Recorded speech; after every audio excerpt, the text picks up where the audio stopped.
আসসালামু আলাইকুম। আলহামদুলিল্লাহ গতকালকে সারাদিন আমরা রোদ বৃষ্টিতে ভিজে আমাদের খড়ের পালাটা ঠিকমতো দিতে পেরেছিলাম। কথা ছিল দুপুরে আমরা আমাদের খামারের টাইগার মুরগি ভুনা করবো, এর সাথে সাদা ভাত দিয়ে দুপুরের খাবারটা আমরা শেষ করব, বাকি কাজ তারপরে করার চেষ্টা করবো ইনশাআল্লাহ। কিন্তু যেহেতু আমরা খড়ের কাজ করছিলাম আর গতকালকে বারবার বৃষ্টি হচ্ছিল কতক্ষণ পরপরই এবং আকাশের অবস্থা তেমন ভালো ছিল না, যে কারণেই এই কাজটা করতে করতে আমাদের একেবারে বিকাল হয়ে যায়। আর একটা বিষয় হচ্ছে আমরা অনেকজন মিলে একসাথে যখন কাজ করতে যাই বা কাজ করি তখন আমাদের নিজেদের রান্নাটা ওই দিন নিজেরাই করতে হয়, কারণ এত মানুষের খাবার হয়তো বাড়ি থেকে আনাটা সম্ভব হয় না। আমরা টোটাল 11 জন ছিলাম, এই 11 জনেরই কারোই দুপুরের খাওয়া দাওয়া হয়নি। এর কারণ হচ্ছে আমাদের কাজ করতে করতে অর্থাৎ এই খড়ের পালা দিতে দিতে একেবারে সন্ধ্যা হয়ে যায়। সন্ধ্যার একটু আগে আমাদের এই রান্নাটা শুরু করতে হয়েছে। এর কারণ হচ্ছে যে আমরা সবাই ওখানে কাজ করতেছিলাম, যে কারণেই রান্নাটা করার মতো কেউ এখানে ছিল না। তো যাই হোক, আলহামদুলিল্লাহ আমরা রান্নার সব উপকরণ নিয়ে এসেছি। এর পাশাপাশি দুইটা টাইগার মুরগি 5 থেকে 6 কেজি ওজন হতে পারে এরকম দুইটা মুরগি আমরা নিয়ে এসেছি। এই দুইটাকেই মূলত হচ্ছে আমরা রান্না করার চেষ্টা করবো এবং রান্না করে সন্ধ্যার আগেই খেয়ে দিয়ে আমাদের এখান থেকে যেতে হবে। আজকের রান্নাটার ইনস্ট্রাকশন মূলত আমাদেরকে আনিস ভাই দিচ্ছিলেন, কারণ হচ্ছে আনিস ভাই আমাদেরকে আগেই বলেছিলেন যে আজকের রান্নাটা আনিস ভাই করবেন, অর্থাৎ ওনার রেসিপি অনুযায়ী করতে হবে। তো আমরা সেটাই করার চেষ্টা করতেছিলাম, দেখি এটা কেমন হয়। সবার পেটেই প্রচন্ড ক্ষুধা। এর কারণ হচ্ছে আমরা একেবারে সকালবেলা বের হয়েছি, যখন সূর্য উঠেছে তখন বের হয়েছি। এর পাশাপাশি আমাদেরকে সকালের নাস্তা খেতে হচ্ছে সকাল 11টার সময়।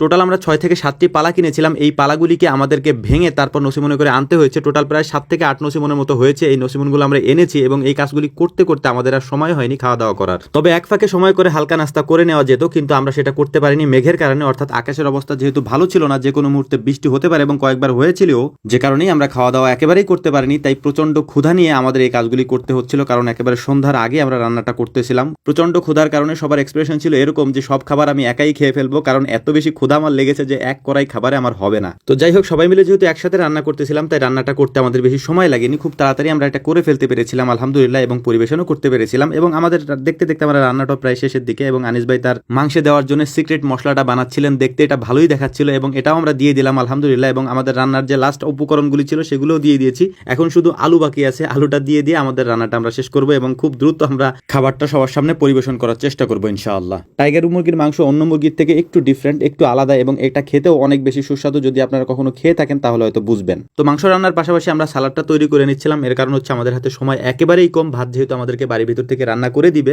বা আগে থেকে রান্না করে রেখেছে, সেটা আমরা যেহেতু এখানে ছিলাম না, শুধু মাংসটাই আমরা রান্না করছিলাম, তাই এটার জন্যই আমরা একটু তাড়াহুড়া করতেছিলাম যে এটা যাতে দ্রুত করা যায়। সবারই অনেক বেশি কষ্ট হচ্ছে। এর কারণ হচ্ছে সারাদিন কাজ করে এসে তারপর আবার এতক্ষণ পর্যন্ত খাওয়ার জন্য বসে থাকাটা কষ্টের বিষয়। তবে আমাদের কাছে একটা স্বস্তির ব্যাপার হলো খড়গুলিকে আমরা সহি সালামতে এখানে আনতে পেরেছি, যদিও ভেজা নাই, এবং শুকনা খড়গুলিকে আমরা পালা দিতে পেরেছি। এটা আমাদের জন্য খুব ভালো একটা আনন্দের বিষয়। তো যাই হোক, আলহামদুলিল্লাহ আমাদের রান্নাটা অবশেষে শেষ হয়েছে। এখন আমরা একটা মাদুর বিছিয়ে নিচ্ছিলাম যেখানে আমরা খাওয়া দাওয়া করব। তো সেখানে আমরা খাবারের পাত্রগুলোও নিয়ে নিয়েছি। তো দেখতে দেখতে সন্ধ্যাও হয়ে গিয়েছে। আমাদের খাওয়া দাওয়া এখন আলহামদুলিল্লাহ আমরা শুরু করেছি একেবারে সন্ধ্যার একটু আগে। তো সজীব মামা এখানে ছিলেন না, সজীব মামাকে আবার ফোন দিয়ে আনতে হইলো। সাধারণত আমাদের কাজের ক্ষেত্রে এমনটা হয় না, কারণ হচ্ছে যে আমরা একেবারে আগে থেকে প্ল্যান করে রাখি কোথায় কি করব। কিন্তু এই আজকের দিনটা আমাদের জন্য একটু ব্যতিক্রম ছিল, এই কারণে যেহেতু আকাশে মেঘ ছিল প্রচন্ড, যেহেতু খড়ের কাজ, এর কারণে হচ্ছে আমাদেরকে দ্রুত করতে হচ্ছিল এবং সব কাজ আমাদেরকে একসাথেই করতে হচ্ছিল। সবার যেহেতু পেটে ক্ষুধা, যে কারণে হচ্ছে আমরা তেমন একটা দেরি করিনি, সবাই মিলে খাওয়া দাওয়া শুরু করেছি। এবং সজীব মামাকে বললাম যে আপনি আসেন, আপনার জন্য আমরা অপেক্ষা করতেছি, আপনি এসে খাওয়া দাওয়া করেন। তো যাই হোক, ভিডিও শেষ করছি। আমাদের জন্য দোয়া করবেন। আসসালামু আলাইকুম রহমতুল্লাহ।